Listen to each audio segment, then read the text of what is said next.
What is up, heroes? This is Midnight Zero, and welcome to another team building video. This is for SFL Week 5. As you can tell, this is not the typical, really nice and fancy one. I couldn't find the time or energy to really do that sort of style video this week, so we're going back old school, how I used to do these team building videos. And as you can see, we've got a wonderful Occultic 9 wallpaper in the background, but more importantly, we got a little notepad document in the lower right hand corner that says all of his mons. And when you look at the team, he's got some really good threats. You can also see all of my team, obviously. I'll get into the explanations of those in a minute, but we got Mega Manectric, which actually does really well against my team. It's got great coverage in Flamethrower, Hidden Power, Volt Switch, and Thunderbolt. So whatever the Hidden Power is, it can kind of, help round out his coverage, but it hits really hard coming off a base 135 special attack, and it's got some great speed. Lando T, one of the best mons in the counter team format in my opinion, being able to be defensive, get up rocks with solid Intimidate user. Also, great Scarf or even Band user. It hits so hard coming off a base 145 attack stat. Heatran, I loved using Heatran. Great rock setter, it can run especially bulky, especially offensive, kind of stally Magnastorm Toxic set, in addition to Scarf even.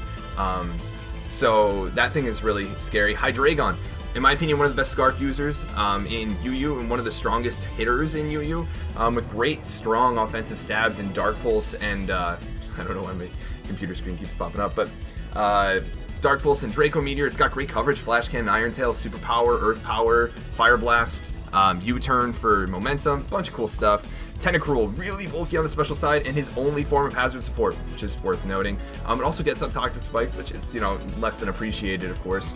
There is Florges, which is so especially bulky, base 154 Spadef, and still got a decent base 100 something special attack. So, solid fairy type for sure, and a great Cleric. Alolan Ninetales, not too sure about what this does. Typically Snow Warning with Blizzard instead of Aurora Veil, which makes breaking through teams a lot more difficult. So I'm gonna want to be careful of that. There's Passimian, which I'm not too sure what it does. It's typically a physical attacking set, relatively slow though. Escavalier hits super hard, can run SD, can run Assault Vest, Choice Band. Nothing wants to take it from this, and admittedly, this is one of the mons that my team is relatively weak to. Shiftry can run Scarf, Life Orb, Mix, Leaf Storm, Seed Bomb, Sucker Punch, Knockoff. Pretty solid stab options, to be honest. Not too great defensively, but it's got a strong Sucker Punch, which is probably part of what's most important about it. Mesprit, not too marvelous of a Pokemon. It doesn't hit really hard, but it's got some decent bulk and a great move pool, so that's kind of what you got to look out for. Palisand, not too impressed by it. It's weak to a lot of things, and its ability doesn't help it out too much because it doesn't take water hits well at all. So I'm not too threatened by it, but it can hit pretty hard on the special side. It's also got decent recovery. And then Smeargle, you never know what Smeargle's bringing, oftentimes shut down by taunts, but it's typically just set up hazards and sash, and that's about it. So getting into my team, the first mon I wanted to bring was Flygon. Named Lance, it's got an expert belt, and you can see the 4 moves it has. Its speed is to outspeed Hydreigon, and that way after +1, I outspeed everything that's Scarfed and slower than Hydreigon, of course, so I outspeed Scarf Hydreigon, really. Earthquake hits a lot of things hard, Mega Manectric, Heatran, it hits Tentacruel really hard, it hits Florges really hard, it hits Ninetales really hard. Like I said, it hits a lot of things hard, and what it doesn't hit hard, Dragon Claw hits pretty hard. And I'm running the Hidden Power Ice as kind of a lure for Landorus T, because Landorus T switches into this thing really nicely. As soon as he figures out its physical, he can bring in, a nice Landorus T defensive, Intimidate user, but it takes 55 to 65 from Hidden Power Ice. So a Dragon Claw into Hidden Power Ice can actually KO it, and after the first Hidden Power Ice, of course, I don't expect him to stay in, and I can Dragon Dance up again, etc. So that's kind of the point of this. Max attack just to get as much damage off as possible. The remaining EVs go into HP and Spadef. The HP is there as a Stealth Rock number. And yeah, again, this could be a late game sweeper. What do I set up my Dragon Dance on?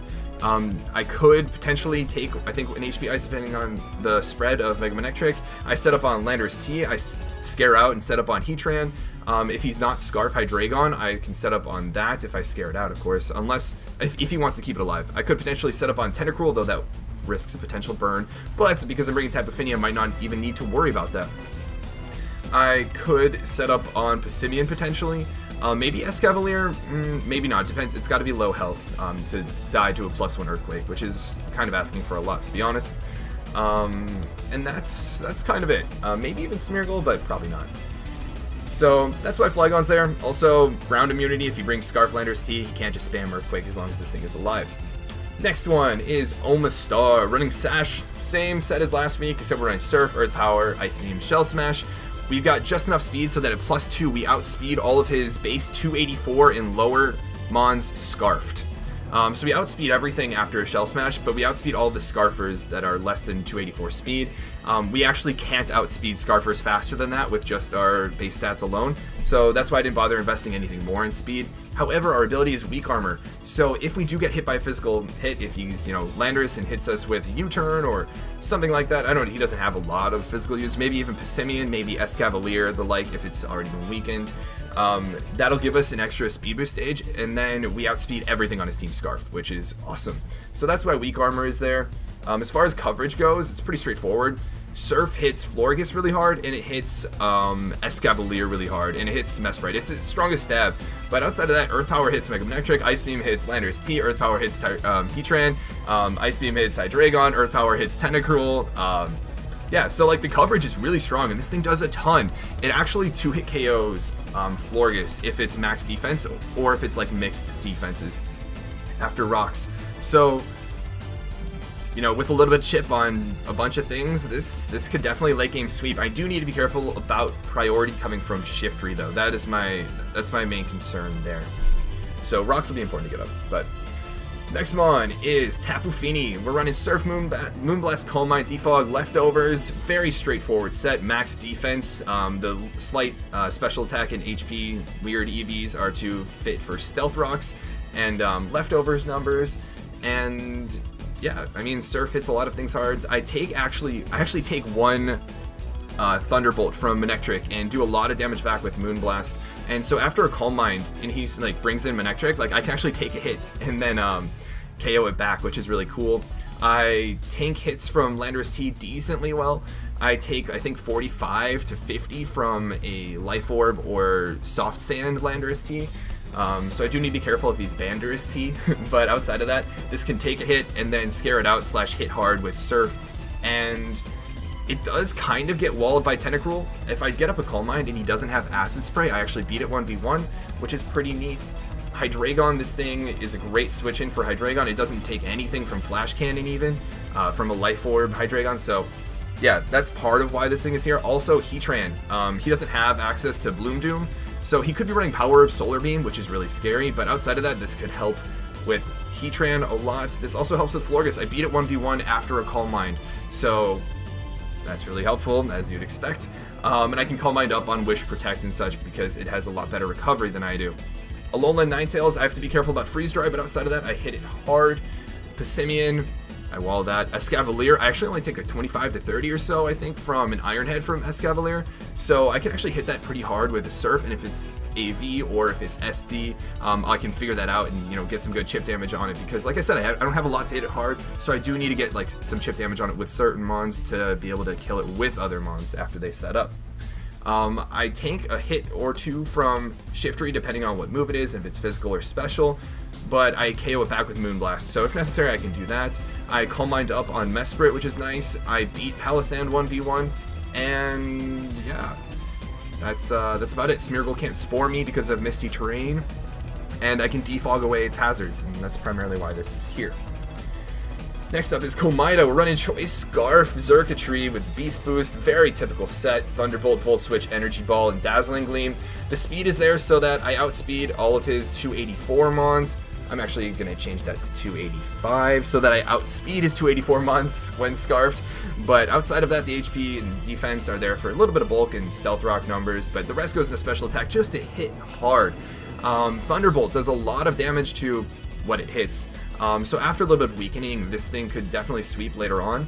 Energy Ball 2-hit KOs Landorus T. It does a ton to Mesprit, it does a ton to Florges. Like, it hits hard generally speaking, and it allows me to not have to play around with ground immunities or electric immunities as long as Landorus T is still alive.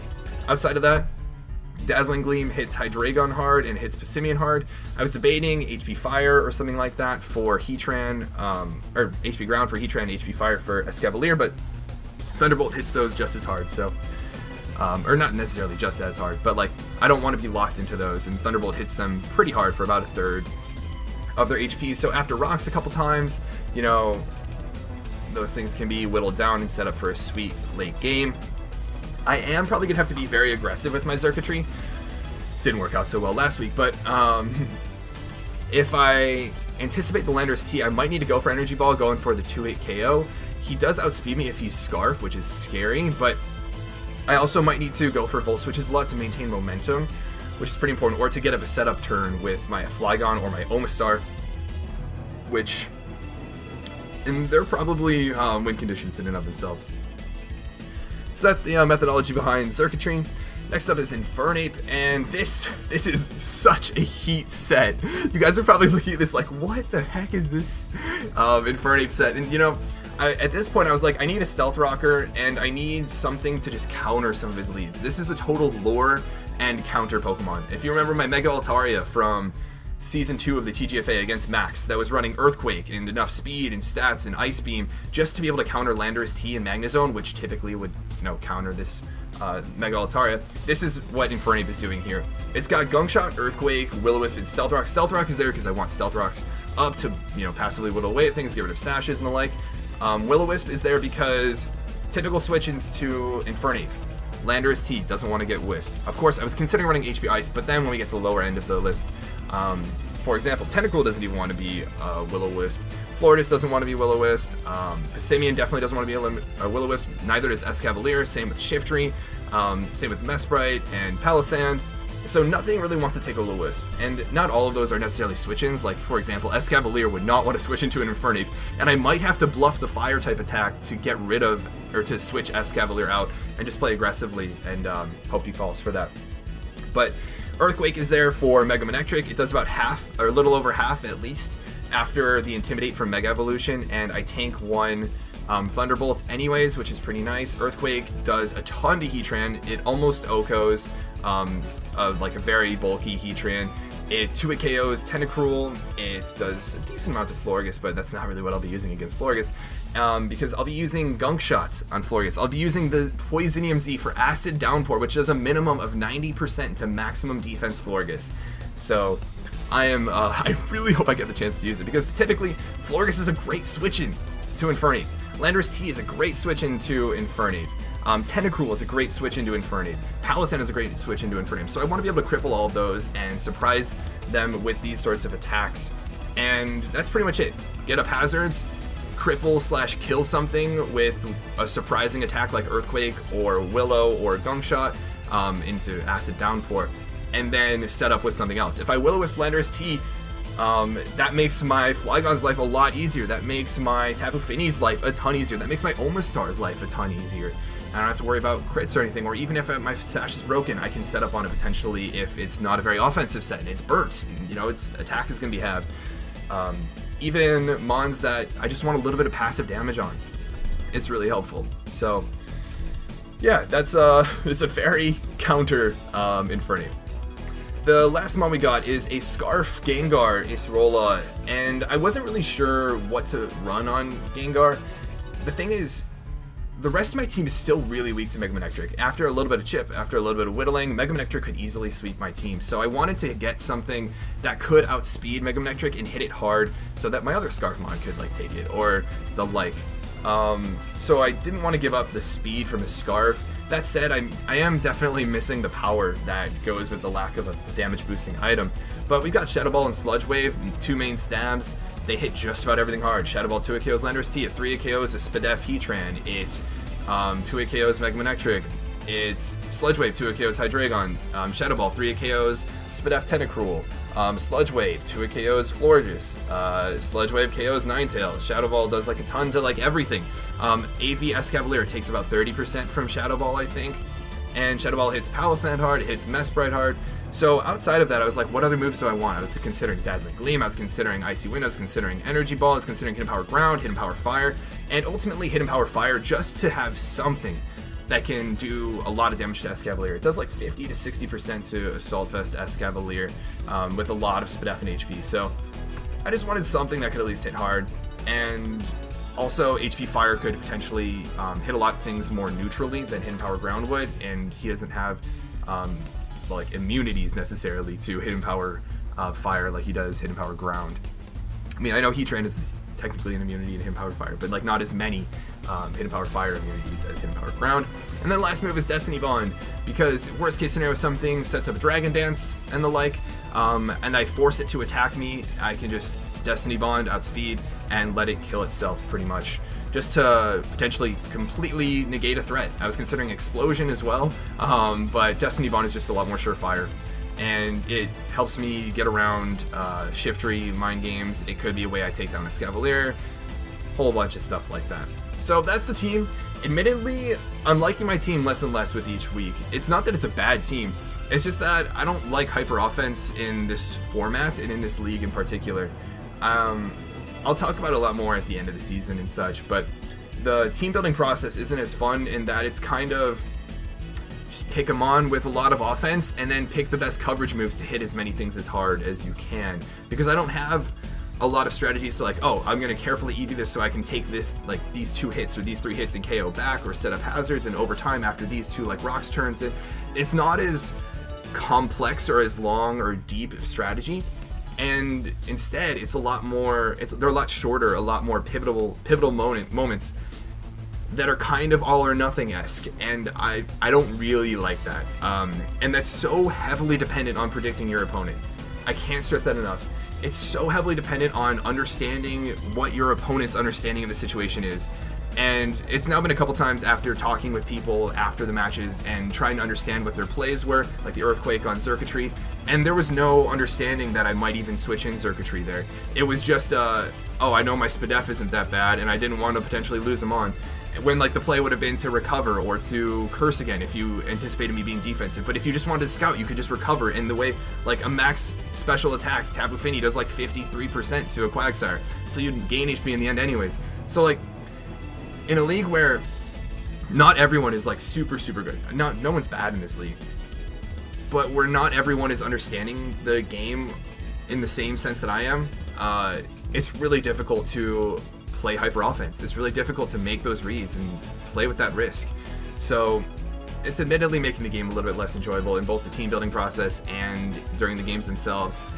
And I don't know, I mean, it's been really informative, it's been really helpful for shaping what I plan on drafting for the next season. But I just wanted to level with you guys, and like I said, I'll talk about it more at the end of the season as I get more experience with this team, with these matches, and with this generation. But anyways, I hope you guys are excited for the battle, but until then, this is Midnight Zero, and this mission is complete.